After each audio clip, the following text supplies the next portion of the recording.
আমরা বানানো শিখবো হচ্ছে খাজা। কি করে বানাতে হয় খাজা, চলুন আমরা তাহলে দেখে নিই। জন্য আমাদের লাগবে হচ্ছে 1 কাপ ময়দা, একটুখানি হোয়াইট অয়েল, আমি ঘি নিয়েছি, পুরোটাই হোয়াইট অয়েলে করা যায়, আমি ঘি নিয়েছি, একটুখানি সল্ট লবণ, 1/2 কাপ চিনি আর 1/2 কাপ জল। আমরা বানিয়ে নিচ্ছি হচ্ছে চিনির শিরাটা। চিনির শিরাটা বানানোর জন্য আমি একটা প্যান নিয়ে নিচ্ছি, এবার গ্যাসটা অন করলাম। এবার আমার যে ওই 1/2 কাপ সুগার আছে, 1/2 কাপ চিনি আমি দিয়ে দিলাম এর মধ্যে, আর তার মধ্যে দিলাম হচ্ছে 1/2 কাপ জল।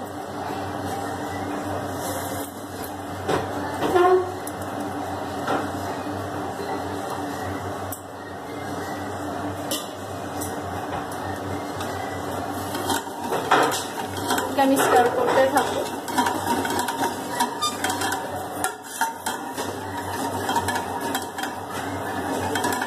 খাজা বানানোর জন্য যে চিনির শিরাটা হয় সেটা না মোটা হয় না পাতলা হয়, মিডিয়াম একটা টেক্সচার আনতে হবে আমাদেরকে, যাতে খাজাগুলো খুব সুন্দর করে ওটার মধ্যে মিশে যেতে পারে। চিনির রসটা যাতে ভালো করে খাজার মধ্যে ঢোকে সেরকম টেক্সচারটা আনতে হবে আমাদেরকে। এটা হতে আমাদের কিছুক্ষণ টাইম লাগবে, খুব বেশি সময় লাগে না, অ্যারাউন্ড 5 মিনিটসের মধ্যে এটা আমাদের রেডি হয়ে যাবে।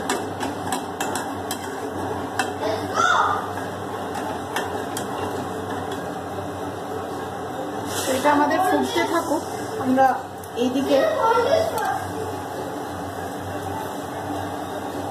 দেখুন কিরকম ফুটছে। এটা মানে চিনিটা ক্যারামেলাইজ না হয়ে যায় সেটাও আমাদেরকে খেয়াল রাখতে হবে।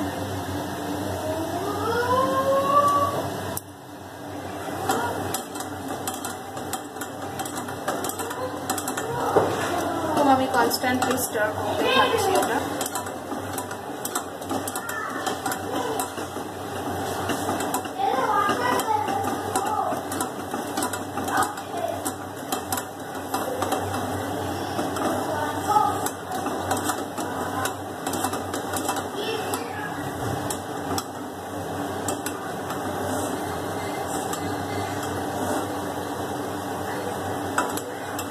আঙুলে করে নিয়ে এরকম ভাবে দেখবো যে এটার একটা তারের মতন কনসিস্টেন্সি আসছে নাকি, এখনো আসেনি, তার মানে এখনো আমার সুগার সিরাপটা মানে চিনির রসটা রেডি হয়নি।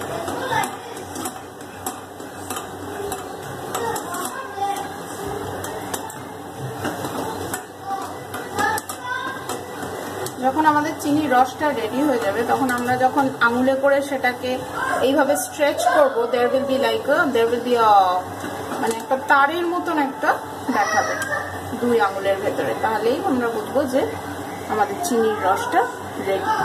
এখন অল্প অল্প হচ্ছে, that means it's still not yet ready. You have to keep steering.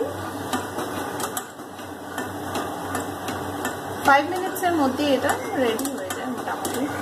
আমি এটা পুরোটা আপনাদের করে দেখাচ্ছি। প্রত্যেকটা ইউটিউব ভিডিওতে আপনারা দেখবেন যে মাঝখানের যে স্টেপটা মানে যে স্টারিং স্টেপটা অনেকেই স্কিপ করে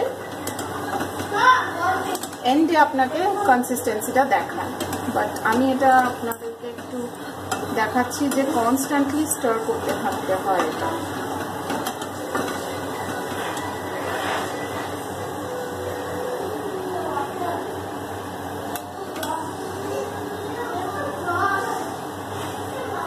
নিয়ারলি আমাদের চিনির যে রসটা সেটা রেডি হয়ে গেছে। এবার আমি গ্যাসটা অফ করে দিচ্ছি। ইটস নিয়ারলি ডান। এখন দেখাচ্ছি কি করে খাজার ডোটা আমরা বানাবো। এটা হচ্ছে 1 কাপ ময়দা, আমি 1 কাপ ময়দাটা ঢেলে দিলাম এখানে। তার মধ্যে দেবো হচ্ছে আমি ঘি দিচ্ছি, তেলও দেওয়া যেতে পারে, ঠিক আছে। আমি ঘি নিয়ে নিলাম, আমি 1 স্পুন দিলাম। আর এতে দেবো হচ্ছে সল্ট, যে যার টেস্ট অনুযায়ী দেবেন। আমি মোটামুটি এই ছোট স্পুনের হাফ স্পুনের থেকে একটু বেশি দিলাম, 3/4 দিয়ে এবার এটাকে ভালো করে হাতে মেখে নেবো। এরকম করে আগেই হাতে এরকম করে মেখে নেবেন, প্রথমেই জল দিয়ে দেবেন না। এরকম এরকম টাইপের জিনিসটা হবে। আপনারা তেল দিয়েও করতে পারেন, আমি ঘি ইউজ করলাম।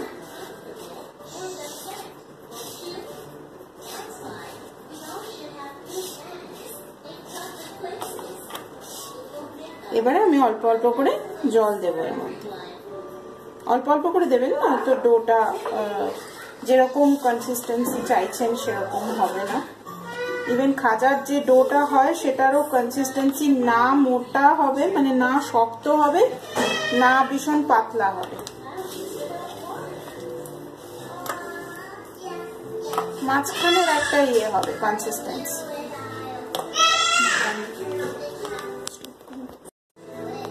এটাকে আমরা মেখে নিচ্ছি। এটার কনসিস্টেন্সিটা এমন হবে যে না খুব শক্ত না খুব পাতলা।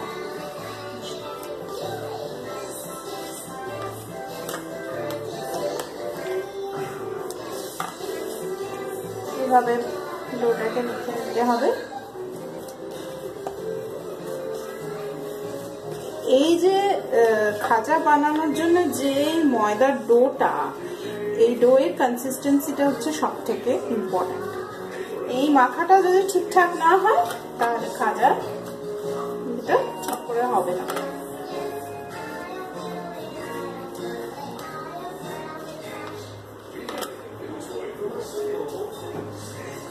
তো মোটামুটি আমাদের মাখা হয়ে গেছে। এখন আমি এটাকে ঢেকে রেখে দেবো ফর অ্যারাউন্ড 5 মিনিটস। 5 মিনিটের জন্য আমি এটাকে ঢেকে রেখে দেবো। 5 মিনিট হয়ে গেছে। এখন আমি এই ডোটা আবার একটুখানি হাত দিয়ে ম্যাশ করে নিচ্ছি। ম্যাশ করে নিয়ে এখান থেকে আমি 4টে লেচি বানাবো। গোল গোল বলের মতন 4টে হবে।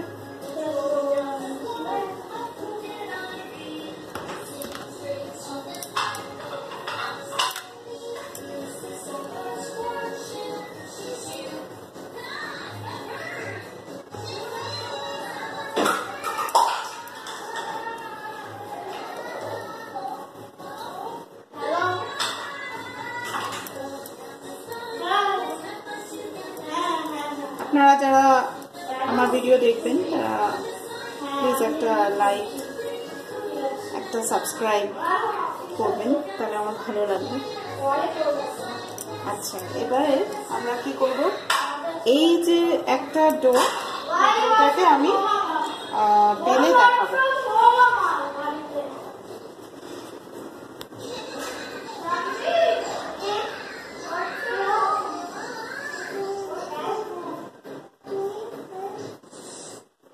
ময়দার গুঁড়ি নিয়ে নিলাম, নিয়ে আমি এটাকে বেলে দেখাচ্ছি। আমি তাহলে এই ডোটা বেলে দেখাচ্ছি। এটা পাতলা করে বেলতে হবে, এটা মোটা করে বেললে হবে না। একটু ময়দার গুঁড়ি নিয়ে নিলাম, এবার আমি বেলছি এটা।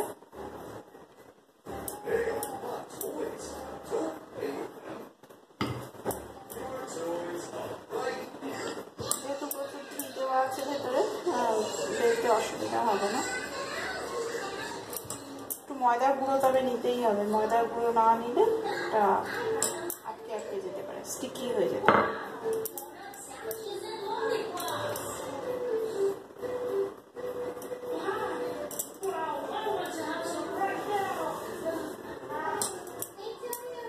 অসুবিধা হলে একটুখানি ময়দার গুঁড়ো নিয়ে নেবেন মাঝখানে, তাহলে আর অসুবিধা হবে।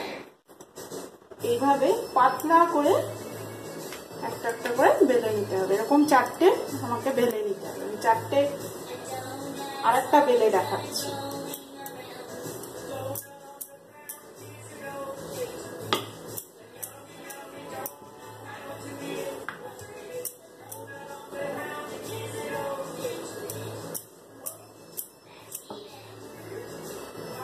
বেলার মাঝখানে যদি অসুবিধা হয় একটুখানি ময়দার গুঁড়ো লাগিয়ে নেবেন, তাহলে আর অসুবিধা হবে।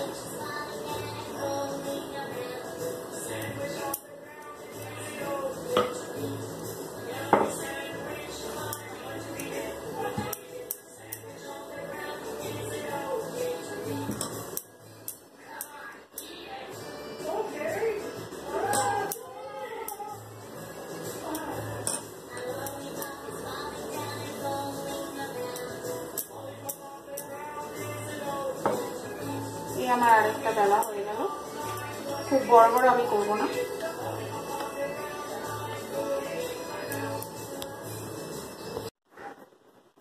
এবার নেক্সট স্টেপটা আমি দেখাচ্ছি কি করে ভাজার এটা বানাবো। প্রথমে আমি একটা রাখলাম আপনার এই বেলা যে ডো, সেটার উপরে আমি একটু ময়দা দিয়ে দিলাম। আপনারা কর্নফ্লাওয়ার দিয়েও করতে পারেন। এবার একটু তেল নিলাম হাতে, নিয়ে এটার উপরে মাখিয়ে দিলাম। অল্প সামান্য তেল নিয়েই মাখালাম। আপনারা ঘি দিয়েও মাখাতে পারেন সেটা। আবার একটু ময়দা ছড়িয়ে দিলাম। কর্নফ্লাওয়ার দিয়েও করা যায়। এর ওপরে কি করব, এবার আমি আরেকটা বেলা এরকম সেম নিয়ে নেব, নিয়ে তার উপরেও সমান পদ্ধতিতে তেল মাখাবো। আবার ময়দা নিয়ে এটার উপরে ছড়িয়ে দেব। সেম ওয়েতে এটার উপরে আরেকটা নিলাম আমি, নিয়ে আমি রাখলাম। এটার উপরেও আমি তেল এরকম ভাবে মাখিয়ে নেব, নিয়ে আবার ময়দার গুঁড়ি এটার উপরে ছড়িয়ে দেব। তারপরে আরেকটা, আমি 4টে দিয়ে করছি এরকম। এটাকে এভাবে করে এটার উপরে সেম ভাবে তেল নিলাম, একটু ময়দা নিয়ে নিলাম।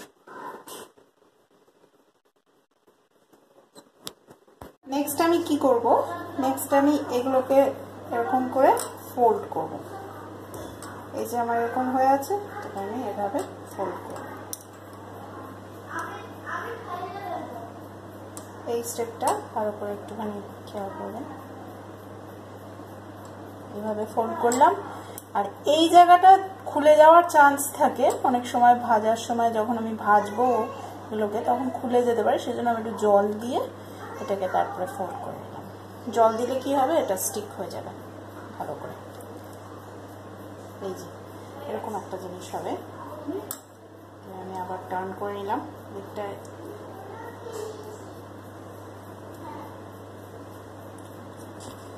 আমি দেখাচ্ছি যে এটা এবারে কি করে আমরা করব খাজার শেপ। এই সাইড থেকে দুটো কেটে নিলাম, দুটো সাইড কেটে নেব।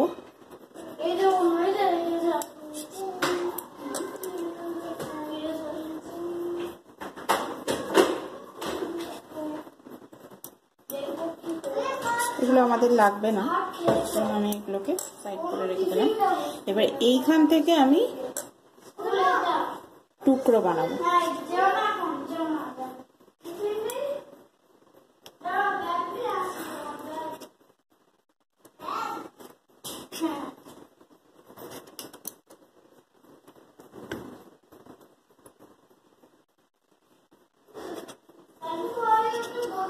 চারটে বানালাম।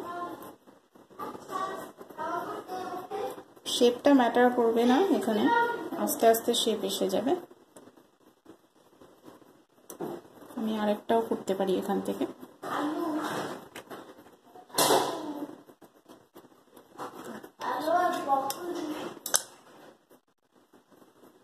এইবারে আমি দেখাবো কি করে খাজার শেপটা আসবে। ফার্স্টে একটা নেবেন, নিয়ে এই হাতে এই জায়গাটা দিয়ে এটাকে প্রেস করবেন।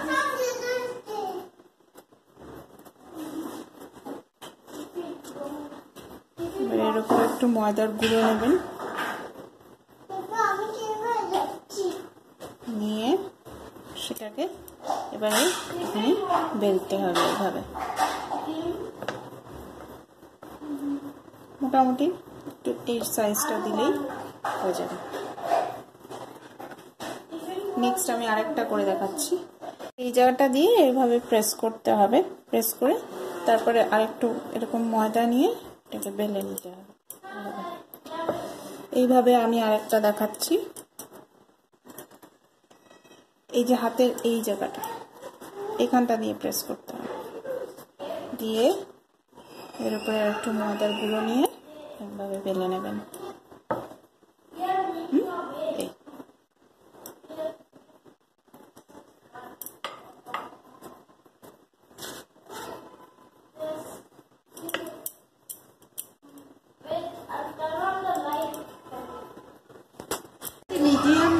গরম হলেই আপনারা ছেড়ে দিতে পারেন খাজাগুলো। খুব বেশি একদম গরম ধোঁয়া উঠছে তেলে ছাড়ার দরকার নেই, মোটামুটি ভালো একটু গরম হলেই খাজাগুলো আস্তে আস্তে ছেড়ে দিতে পারবেন। আর খাজাগুলো ভাজা হবে কিন্তু মিডিয়াম লো ফ্লেমে, নয়তো পুড়ে যাওয়ার সম্ভাবনা থাকবে। তো আমি এখন একটা একটা করে এই তেলের মধ্যে দিয়ে দিচ্ছি।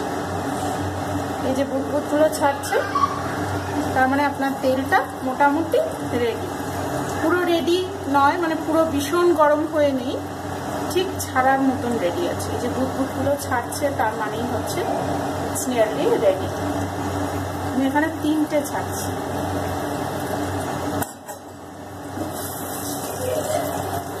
এগুলোকে নিজের সময় দিতে হবে, এগুলো নিজে গোল্ডেন ব্রাউন কালার হয়ে যাবে।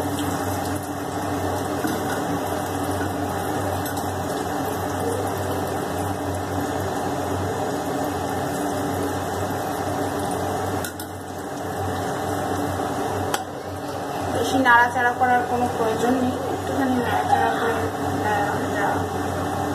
একটুখানি খেয়াল রাখতে হবে যে যেন তলা থেকে পুড়ে না যায়। যদি আপনার মনে হয় যে নিচ থেকে বার্ন হয়ে যাচ্ছে, তাহলে গ্যাসটা কমিয়ে দেবেন। তার মধ্যে বলে রাখি যে আমার যারা নন বেঙ্গলি যে বন্ধু বান্ধবরা, তারা যদি আমার এই ভিডিওটা দেখে যদি বুঝতে না পারে, তাদের যদি ইচ্ছে হয় এটাকে ইংলিশে আমি ট্রান্সলেট করে দেখাই, তাহলে তারা প্লিজ কমেন্ট সেকশনে আমাকে লিখবে যে আমরা এটা ইংলিশে এই রেসিপিটা দেখতে চাই, তাহলে আমি নিশ্চয়ই সেটাও করতে উৎসাহ প্রকাশ করবো। Definitely I will do it in English as well. যদি আপনাদের বেঙ্গলিতে যারা যারা অসুবিধা আছে তারা যদি এটা দেখতে চান। দেখুন খাজাগুলো কি সুন্দর ভাজা হয়ে যাচ্ছে। এটা এখনো মোটামুটি অ্যারাউন্ড 5 মিনিটস আরও লাগবে, ততক্ষণে এটা হয়ে যাবে। এটা খুব বেশি তেল এই জন্যই লাগে না, বিকজ এটা হচ্ছে আমার তরফ থেকে একটা অবজারভেশন। আমি বলবো না যে এটা আমার টিপ, বাট এটা আমার অবজারভেশন যে যত পাতলা আপনি বেলবেন খাজাটাকে, তত কম তেলে সুন্দরভাবে খাজাটা ফ্রাই হয়ে যাবে। ভীষণ বেশি নাড়াচাড়া করার দরকার নেই, তাহলে খুলে যেতে পারে। ওই যে আমরা ফোল্ডসগুলো করেছি সেগুলো খুলে যেতে পারে, আর ভেতর থেকে কাঁচা থাকতে পারে। তাই জন্য একটু এইভাবে করে দেবেন। আপনার কাছে যদি কাঠি থাকে, কাঠি দিয়ে করলে সব থেকে ভালো হবে, তাহলে এই ফোল্ডসগুলো খুব ভালোভাবে হবে। এইভাবে ফ্রাই হয়ে যাবে। 5 মিনিটস মতন লাগবে। একটু পেশেন্স নিয়ে করলেই 5 মিনিটসে দিস উইল বি রেডি।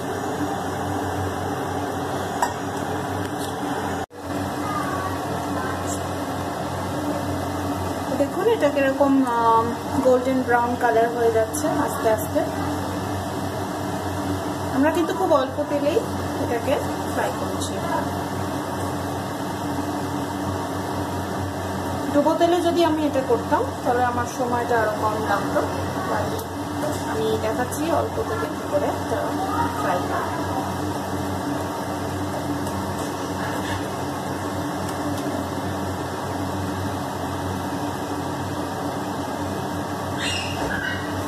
এরকম গোল্ডেন ব্রাউন কালার।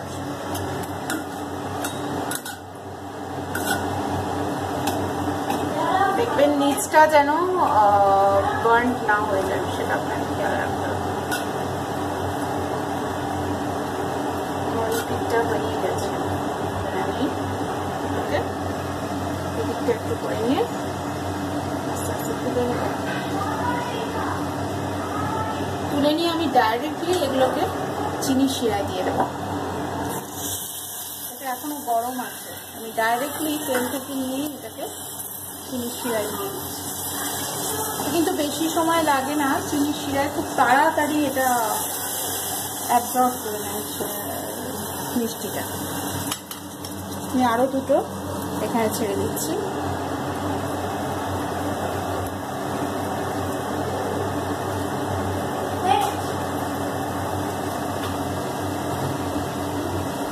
পুরো ফ্রাই হতে থাকবে।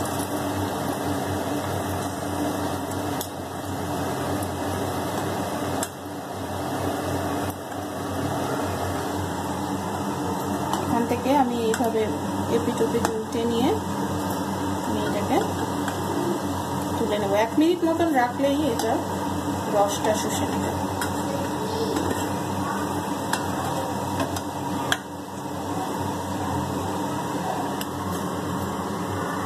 এইভাবেই আমার দেখুন আমরা খাজাগুলোকে ভেজে তুলে নিয়েছি।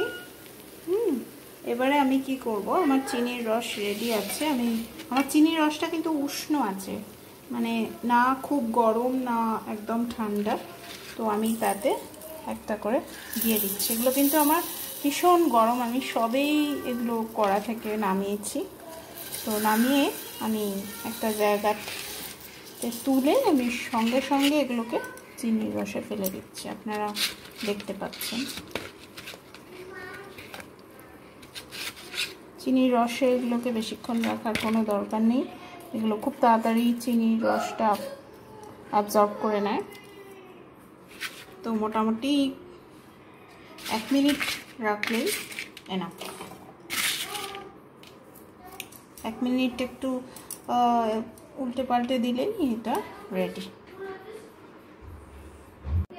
এই আমার রেডি হয়ে গেল গরমা গরম খাজা, মুখে দিলেই মিলিয়ে যাবে।